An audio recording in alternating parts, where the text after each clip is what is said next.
नमस्कार. शारदीय नवरात्र या वेळेला 9 नाही तर 10 दिवसांची नवरात्री आहे.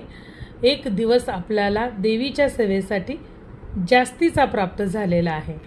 तर दरवेळेला मातेचे हे जे नवरात्र आहे त्यावेळेला मातेचे आगमन होते ते वेगवेगळ्या रूपामध्ये किंवा वेगवेगळ्या गोष्टींवरती सवार होऊन म्हणजेच त्याच्यावरती आरूढ होऊन मातेचे आगमन होत असते. तर यावेळेस शारदीय नवरात्र म्हणजेच आश्विन महिन्यामध्ये जे नवरात्र बसतं ते देवी आपल्यासाठी हत्तीवर बसून येत आहे. तर हत्तीवर बसून देवीचे आगमन आहे.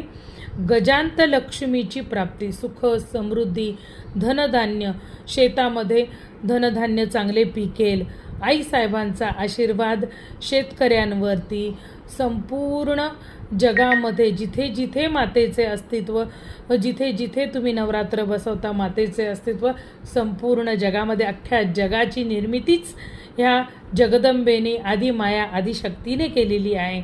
त्यामुळे सर्वत्र धन धान्य सुख संपत्ती संपदा याची प्राप्ती होईल. मातेची कृपा सर्वांवरती होईल. अत्यंत शुभ असे हे गजांत रूपामध्ये गजांतावर बसून माता येत आहे.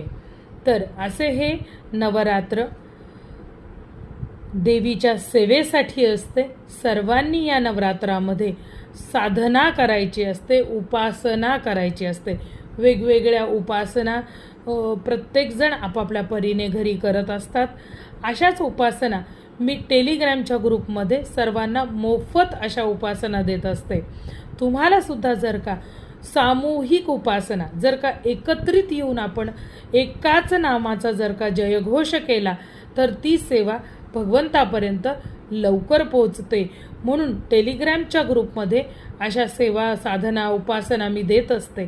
तशीच नवरात्रीची पण देणार आहे. जर तुम्हाला ही नवरात्रीची उपासना करायची असेल तर आपला टेलिग्रामचा ग्रुप जरूर जॉईन करा.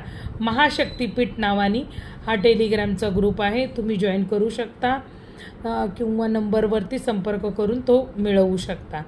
तर भेटूयात आपल्या उपासना ग्रुपमध्ये. मी सुद्धा तिथे आहे.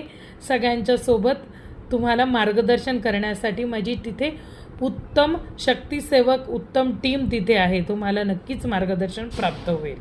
जय भवानी, जय जगदंबा.